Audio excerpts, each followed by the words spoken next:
Hello everyone, I welcome you all to anthropology for UPSC. और आज हम एक क्वेश्चन देखने जा रहे हैं, compare between Australopithecus africanus and Paranthropus robustus and boisei. इन दोनों के बीच में जो डिफरेंस है वो हम देखने जा रहे हैं। तो आपको एक बार मैं रिमाइंड करा दूं, लास्ट लेक्चर में हमने ये इवोल्यूशन चार्ट देखा था कि फाइलोजेनेटिक स्टेटस क्या है ऑस्ट्रेलोपिथेकस का। तो अगर आप ध्यान देंगे तो एफ्रेंसिस, ऑस्ट्रेलोपिथेकस एफ्रेंसिस जो है वो दो पार्ट में टूट जाता है, ठीक है। और एक पार्ट जो है उसका वो पैरेंथ्रोपस रोबस्टस और बोसई बन जाता है। बीच में एथोपिथेकस भी मिलता है, ऑर्थोपिकस, लेकिन ये लेटर ऑन डिस्कवरी है, पहले हमें ये दोनों मिलता है। और एफ्रेंसिस का सेकेंड पार्ट जो है वो अफ्रीकेनस और गढ़ी के रूप में डेवलप होता है। तो अभी हम कंपेयर करने वाले हैं इनको और इनको, ठीक है। ये दो अलग अलग सेपरेट डिविजन्स थे एफ्रेंसिस से, ठीक है। तो आइए शुरू करते हैं। East African fossil of Australopithecus afarensis split in two branches, जैसा अभी देखा हमने। One branch give rise to Australopithecus robustus and Australopithecus boisei. Actually में इसे पैरेंथ्रोपस रोबस्टस कहना चाहिए और पैरेंथ्रोपस बोसई कहना चाहिए, ठीक है। which showed increased robustness of body, face, jaws and teeth. It had lived up to 2.3 million to 1.8 million years ago. देखिए ये जो टाइम पीरियड है इसका भी मैं आपको लॉजिक बताऊंगा अभी कि 2.3 से 1.8 मिलियन ईयर अगो तक रोबस्टस और बोसई मिले। और अदर ब्रांच जो था, जो कि हमने देखा अभी फ्रांसिस का, उससे अफ्रीकेनस का राइज हुआ, जो कि 3 मिलियन ईयर अगो से 2 मिलियन ईयर अगो तक पाया गया। अब पहले तो अफ्रीकेनस डेवलप हुआ फ्रांसिस से, हमें दिख रहा है यहाँ पे। अभी तक जो फॉसिल मिला है उसके अकॉर्डिंगली अफ्रीकेनस, जो कि ग्रेसाइल वर्जन है ऑस्ट्रेलोपिथेकस का, तो ये 3 से 2 मिलियन ईयर्स तक रहा। लेकिन ये काफ़ी लेट से आया और 2.3 से 1.8 मिलियन ईयर तक रहा, मतलब इसके बाद तक ये जिंदा था। क्यों? क्योंकि अफ्रीकेनस का अगर आप देखिएगा तो इसके ऊपर हबिलिस डेवलप हो गया और इरेक्टस डेवलप हो गया। तो हबिलिस और इरेक्टस इससे ज़्यादा एडवांस था, तो ऑफ कोर्स इसको मार के एक्सटिंक्ट बना दिया। और इनके ऊपर कोई वैसा था नहीं, हालांकि सब सेम ही इन्वायरमेंट में रहते थे। तो अल्टीमेटली धीरे धीरे इनका भी खात्मा हो गया। हबिलिस और इरेक्टस जब टूल्स बनाने लगे अच्छे अच्छे, तो इनका भी खात्मा हो गया। तो आपको याद रखना है कि फ्रांसिस से पहले अफ्रीकेनस डेवलप हुए, फिर रोबस्टस डेवलप हुए, और पहले एक्सटिंक्ट अफ्रीकेनस हो गए, रोबस्टस बाद में आए और बाद में एक्सटिंक्ट हुए, ठीक है। इस टाइम पीरियड से आपको यही याद रखना है। अब देखते हैं अफ्रीकेनस जो था वो फर्दर इवॉल्व हुआ होमो हैबिलिस में, एंड देन होमो इरेक्टस में, एंड फर्दर होमो सैपियंस में। ऐसा थ्योरी से कहना है। देखिए कुछ भी कन्फर्मिटी से कहना बहुत मुश्किल है, बस एक थ्योरी के रूप में ही हम लोग कन्फर्म करते हैं। अब देखिए ऑस्ट्रेलोपिथेकस जो है उसे प्लेस किया गया है evolutionary line of modern man में, which existed on this earth till 1.8 million years ago, जो कि लास्ट था रोबस्टस और बोसई का। However its origin timeline is debatable because of lack of fossils. कुछ भी कन्फर्मिटी से कहना बहुत मुश्किल है, क्योंकि इतने फॉसिल्स मिले ही नहीं हैं कि एकदम कंफर्म हो जाए कि हाँ इतने समय से इतने समय तक ही मिल रहा है। ये कभी ना कभी नए फॉसिल्स मिल जाते हैं और टाइमलाइन चेंज हो जाता है, पूरा का पूरा इवोल्यूशन का लाइन ही चेंज हो जाता है नए नए फॉसिल मिलने से। इसलिए इसको सिर्फ आप अभी के लिए याद रखेंगे कि आंसर ऐसा लिखना है, कभी भी कन्फर्मिटी से आप ऐसा नहीं कहेंगे कि ऐसा ही हुआ, ठीक है। The most advanced feature of Australopithecus resemble those of Homo habilis, example tool making. Australopithecus का जो सबसे एडवांस्ड वर्जन था वो होमो हैबिलिस था, क्योंकि होमो हैबिलिस के बाद क्या आ गया, इरेक्टस और होमो सैपियंस, ठीक है। होमो हैबिलिस टूल मेकिंग करता था और ऑस्ट्रेलोपिथेकस भी टूल करता था। देखिए जीनस चेंज हो जाता है, यहाँ तक आपको अफ्रीकनस और गढ़ी के बाद होमोजीनस आ गया, ठीक है। तो ये होमोजीनस का कैरेक्टरिस्टिक्स है टूल मेकिंग, लेकिन अफ्रीकेनस भी टूल मेकिंग करते थे, तो वही रिजेंबलेंस यहाँ पे हम लोग शो कर रहे हैं। Discovery of fossil of Australopithecus identified it as first hominid that evolved considerably from ape and showed bipedalism. देखिए इसको इसीलिए हम लोग एंसेस्टर मानते हैं ह्यूमन का, क्योंकि इसमें ये एप से सेपरेट होकर के, यहाँ पर अगर आप देखिएगा ये चिंपैंजी जो है एक एप है, तो यहीं से लाइन एक सेपरेट होकर के उसमें बाइपेडल लोकोमोशन पहली बार डेवलप हुआ। ठीक है, एप्स देखिए बाइपेडल लोकोमोशन नहीं करते हैं, वो ओकेजनली करते हैं, लेकिन ये जो आपको ऑस्ट्रेलोपिथेकस है ये परमानेंट बाइपेडल लोकोमोशन करता था, इसीलिए इसको सॉरी एंसेस्टर माना गया।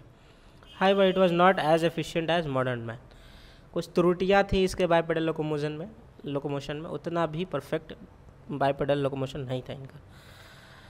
Difference between A africanus and A robustus, अब हम वही दोनों साइड का डिफरेंस देख लेते हैं कि अफ्रीकैनस, और ये आपको मैं रेफरेंस के लिए यहाँ लिख भी देता हूँ, ये आपका ग्रेसाइल वर्जन है, ग्रेसाइल, और रोबस्टस आपको पता ही है ये आपका रोबस्ट वर्जन है। ग्रेसाइल मतलब स्लेंडर बॉडी, पतले दुबला छरहरा बॉडी, छोटा हल्का साइज़ छोटा था, लेकिन बाइपेडल लोकोमोशन ज़्यादा अच्छा था। ठीक है, और रोबस्ट जो था उसका शरीर ज़्यादा बड़ा था, तगड़ा था, लेकिन उसका बाइपेडल लोकोमोशन उतना अच्छा नहीं था, और हाथ पैर का मूवमेंट उतना अच्छा नहीं था, जिसके वजह से अफ्रीकैनस वाला लाइन आगे बढ़ के इरेक्टस बन गया और रोबस्टस वाला लाइन वहीं ख़त्म हो गया। ठीक है, तो आइए डिफरेंस देखते हैं, कुछ ट्रेट्स का बात करते हैं हम। देखिए अफ्रीकैनस का जो क्रेनियल कैपेसिटी था वो रिलेटिवली छोटा था, 450 से 600 सीसी एवरेज था, वहीं रोबस्टस का 500 से 600 या 650 सीसी, मतलब थोड़ा सा बड़ा ब्रेन था एवरेज में। अब ऐसा नहीं है कि किसी अफ्रीकैनस का 500 से बड़ा मिला ही नहीं, 600 तक मिला है। ठीक है, तो इसलिए कहेंगे कि अफ्रीकैनस का एवरेज साइज़ छोटा है और इसका एवरेज साइज़ बड़ा है। क्रेनियल वॉल्ट की अगर हम बात करें, मतलब जो पूरा स्कल का जो पोजीशन है तो वो हाई एंड एक्सपेंडेड, और अफ्रीकैनस में हाई एंड एक्सपेंडेड मतलब आप ह्यूमन बीइंग को देखिए, ह्यूमन बीइंग और मंकी या चिंपैंजी को देखिए, हमारा जो क्रेनियल वॉल्ट है, मतलब जिसके अंदर हमारा ब्रेन है, वो ऊपर की तरफ है, मतलब हमारे फेस के ऊपर हमारा सर है, राइट, तो उसे ही हम हाई एंड एक्सपेंडेड कहते हैं। और हमारे फेस के पीछे और अगर नीचे हो तो उसे हम लोअर इन पोजीशन कहते हैं, जैसा कि मंकीज़ में पाया जाता है। तो रोबस्टस में लो प्लेस्ड वॉल्ट था। अगर आप इस डायग्राम को भी देखिएगा यहाँ पर में, तो देखिए आँखों के पीछे जो ऊपर वाला पोर्शन है वो क्रेनियल वॉल्ट है, मतलब ऊपर है आँखों के, फेस के।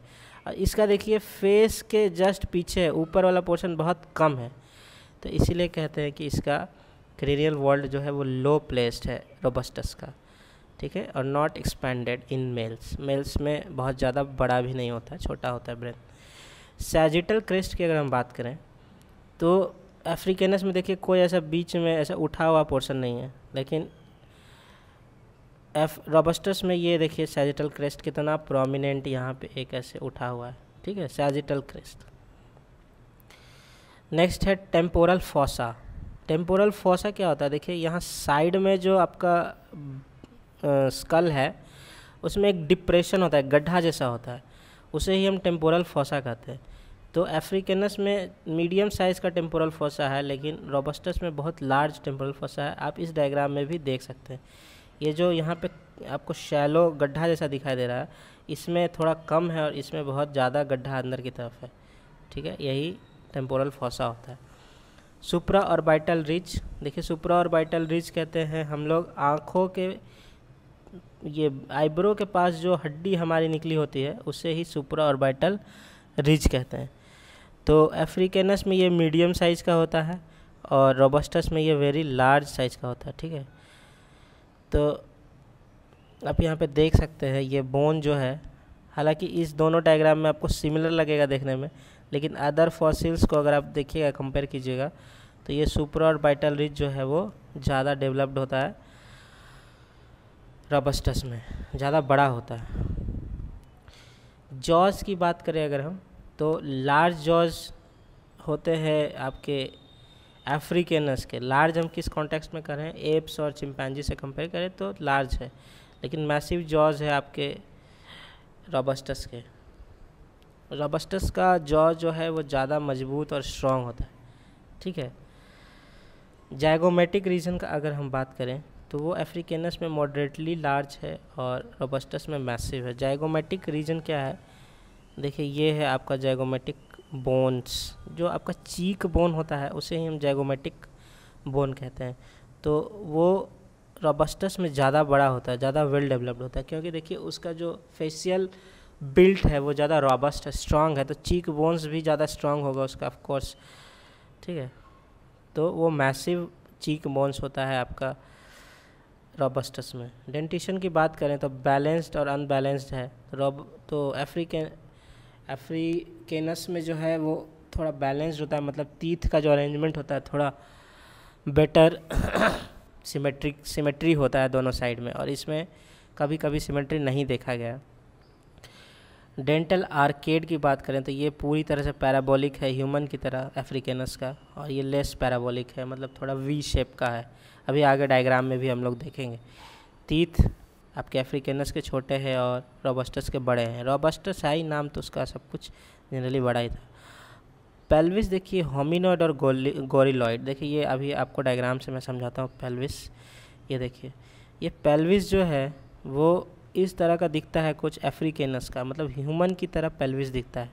ये एक अफ्रीकेनस का ही पेल्विस है जो थोड़ा ब्रॉड है और इस तरह से जो हाइट है वो कम है।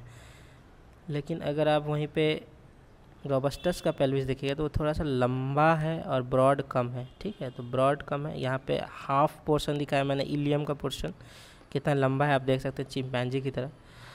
तो यही डिफरेंस है, और ये बहुत बड़ा डिफरेंस है, आपको बाइपेडल लोकोमोशन में हेल्प करता है। जो शॉर्ट एंड ब्रॉड पेल्विस होता है उससे बाइपेडल लोकोमोशन ईजी होता है। और ये देखिए ये लास्ट वाला जो आपका सेक्रम वाला पार्ट है, कॉकिक्स बोलते हैं इसको, COCIX, ये कितना नीचे तक आया है, ठीक है। और ये देखिए यहीं पे ख़त्म हो गया है। तो स्पाइनल कॉर्ड का ये एक्सटेंशन है, तो ये भी हेल्प करता है हमारे बाइपेडल लोकोमोशन में और सिटिंग में, इरेक्ट पोस्चर में बैठने और चलने में, ठीक है। तो ये काफ़ी इंपॉर्टेंट डायग्राम है, आपको इसको याद कर ही लेना है और बना के आना, ठीक है।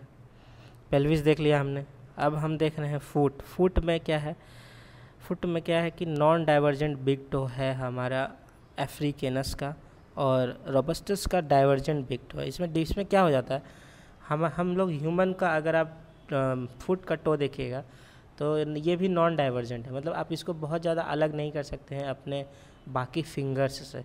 तो इससे क्या होता है, बाइपेडल लोकोमोशन में हेल्प मिलता है, मतलब सारी उंगलियां एक साथ बेंड होती हैं अपने आप, मतलब कि आपका कंट्रोल नहीं है इस पर, तो आप इसको कुछ कर ही नहीं सकते। तो ये बाइपेडल लोकोमोशन में दिक्कत नहीं करती, ठीक है। और जिसका डाइवर्जेंट होता है, जैसे चिंपैंजीज़ का भी डाइवर्जेंट होता है, वैसे ही रोबस्टस का भी डाइवर्जेंट, तो इनको बाइपेडल लोकोमोशन में थोड़ी दिक्कत आती है, ठीक है।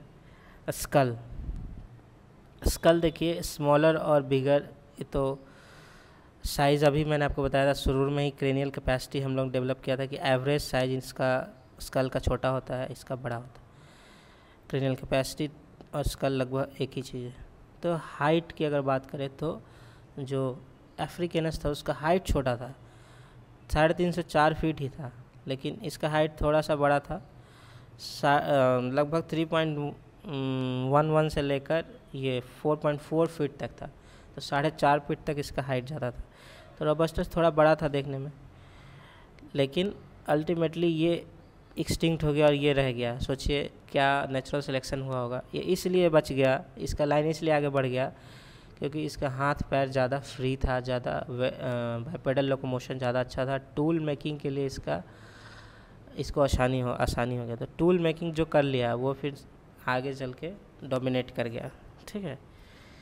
अभी ये डायग्राम देखिए, आपको ये फेस आपको इस तरह से ड्रॉ करना है और आपको यहाँ पे क्रेनियम दिखाना है, और इसमें कोई क्रेस्ट नहीं है ये दिखाना है। लेस रोबस्ट जाइगोमेटिक, मतलब ये जो चीक बोन है ये रोबस्ट नहीं है ये दिखाना है। और यहाँ पे आपको फेस इस तरह देखिए एकदम सेम टू सेम बनाया हुआ है। यहाँ पे आपको अपने सीनियर्स अपाला मिश्रा मैम और अदर सीनियर्स जो कि इतने अच्छे डायग्राम आपके लिए छोड़ कर जाते हैं कि इतना इजी हो जाए, उनको एक बार थैंक्स बोलना बनता है। तो ये सैजिटल क्रेस्ट यहाँ पे साफ दिखाई देता है, और ये क्रेनियम पीछे से ऐसे उठा हुआ रहता है, और जाइगोमेटिक रोबस्ट जाइगोमेटिक्स होता है, ये थोड़ा सा ऐसे करके दिखा दिया है। तो ये दोनों डायग्राम याद कर लेना है। और साइड प्रोफाइल अगर देखिएगा तो मैस्टॉइड प्रोसेस आपको यहाँ पे दिखाना है। मैस्टॉइड प्रोसेस कुछ इस तरह का होता है मैस्टॉइड प्रोसेस, और यहाँ पे मैस्टॉइड प्रोसेस नहीं होता है, ठीक है। तो ये वाला पोर्शन जो है यही मैस्टॉइड प्रोसेस को दिखा रहा है यहाँ। और यहाँ पे अगर आप देखिएगा तो फोरहेड फ्लैट है, यहाँ पे स्टीपर है। देखिए यहाँ फ़ोटो में भी दिख रहा है आपको कि अचानक से एक स्टीप डाउनवर्ड कंस्ट्रक्शन है, और यहाँ पे एक ऐसे ही फ्लैट है। तो ये भी डिफरेंस है साइड प्रोफाइल में। जॉज रिलेटिवली लेस प्रोग्नेथस रोबस्टस में, और इसका इंसीजर और प्रोग्नेथिज्म होता है। इसका इंसीजर बड़ा होता है और प्रोग्नेथिज्म मतलब थोड़ा सा बाहर निकला हुआ रहता है, ठीक है। तो अफ्रीकेनस का ही प्रोग्नेथिज्म है। आपको जनरलाइजेशन से लग सकता है कि नहीं अफ्रीकेनस का प्रोग्नेथिज्म कम होगा क्योंकि ये होमो का एंसेस्टर है। नहीं, ऐसा नहीं है, इसका प्रोग्नेथिज्म ज़्यादा है। तो ये एक एक्सेप्शनल बात है, आपको याद रखनी है। लीजिए मैं इसको राउंड कर देता हूँ ताकि याद करने में आसानी रहे। और लेस रॉबस्ट मैंडिबल, मैंडिबल हम लोग कहते हैं लोअर जॉ को, जो कि लेस रॉबस्ट है, और इसमें ज़्यादा चौड़ा और बड़ा आप बना सकते हैं, और बड़ा बना सकते हैं, तो कि रॉबस्ट मैंडिबल होता है इसका। पेल्विस हमने देख लिया। टीथ की बात करें तो relatively larger incisors and canines और स्मॉलर मोलर एंड प्रीमोलर। ये हमने लास्ट लेक्चर में भी देखा था कि अफ्रीकेनस साइड जो हमारा साइड है उसमें कैनाइन्स और इंसीजर जो है वो बड़े बड़े दिखाई पड़ते हैं हमें, बट रोबस्टस में कैनाइन्स और इंसीजर्स छोटे होते हैं और मोलर्स बड़े बड़े होते हैं। हमारे में मोलर्स छोटे छोटे होते हैं, ठीक है, मोलर्स और प्री मोलर्स। और कुछ सिमिलैरिटी भी है। देखिए यहाँ पे डाइट भी है, डाइट भी लिखा है मैम ने, प्रोबेबली ओमनीवोरस और प्रोबेबली वेजिटेरियन, ठीक है। हमारा ओमनीवोरस होने की वजह से हमारा जो कैनाइन्स और इंसीजर्स है वो बड़े बड़े हैं, इनका वेजिटेरियन होने की वजह से प्री मोलर और मोलर बड़े बड़े हैं, ठीक है। सिमिलैरिटी देखिए कि anatomy shows beginning of bipedal locomotion, दोनों का एनाटॉमी जो है बाइपेडल लोकोमोशन को शो करता है। कोई अच्छे से करता है, कोई अच्छे से नहीं करता है, लेकिन दोनों करता है। और फिर यहाँ पे देखिए हाई ब्रेशियल इंडेक्स लिखा था, हालांकि ब्रेशियल इंडेक्स ऐसा कुछ होता नहीं है, मुझे कहीं मिला भी नहीं और मैंने कहीं पढ़ा भी नहीं है। बट फोर आर्म से अपर आर्म का रेशियो जो है वो हाई होता है, मतलब हमारा फोर आर्म जो है वो थोड़ा थोड़ा लंबा है। तो रोबस्टस और अफ्रीकेनस दोनों का फोर आर्म जो था अपर आर्म से थोड़ा लंबा था, ठीक है। अब next helps in movement from one tree to another. अच्छा, ये जो फोर आर्म बड़ा है इसकी वजह से ईज़िली पेड़ों पर भी चढ़ सकते थे, तो दोनों के लिए ये इजी था। और देखिए ये बहुत ज़रूरी था उनके सर्वाइवल के लिए, अदरवाइज़ जो कार्निवोरस एनिमल्स हैं, शेर, बाघ, चीता, ये इतने छोटे छोटे 3-4 फीट के मतलब एस्ट्रेलोपिथेकस को मारकर खा जाते हैं, ठीक है। तो इनका हाथ जो है इनको पेड़ पर चढ़ने के लिए सपोर्ट किया, इसीलिए ये पेड़ पर चढ़कर, पहाड़ पर चढ़ के ये बच जाते थे और इतने लंबे समय तक इन्होंने एग्जिस्ट किया, अल्टीमेटली ह्यूमंस को राइज दिया, ठीक है। क्रेनियल कैपेसिटी लगभग बराबर है, हालांकि अफ्रीकेनस का थोड़ा सा छोटा है और रोबस्टस का थोड़ा बड़ा है। Incisors and canines relatively small होते ही हैं दोनों में, हालांकि अफ्रीकेनस में फिर भी थोड़ा सा रिलेटिवली बड़ा है क्योंकि हमारा मोलर्स और प्री मोलर्स छोटा है, ठीक है। Post canine dentition specially large compare to contemporary apes, और कैनाइन के बाद जो प्री मोलर और मोलर है वो एप्स से बड़ा होता है हमारे में, मतलब मंकीज़ और एप्स जो चिंपैंजीज वगैरह से कंपेयर करें तो हमारा दांत जो है उनके मुकाबले बड़ा होता है। तो ये सिमिलैरिटी है आपको अफ्रीकेनस और रोबस्टस में। आई होप आपको इसमें कुछ डाउट नहीं रहा होगा, इतने डिटेल में सब कुछ करा दिया गया है। अगर आप वैल्यू एडिशन करना चाहते हैं तो ऑफ कोर्स कर सकते हैं। तो मिलते हैं नेक्स्ट वीडियो में, तब तक के लिए धन्यवाद।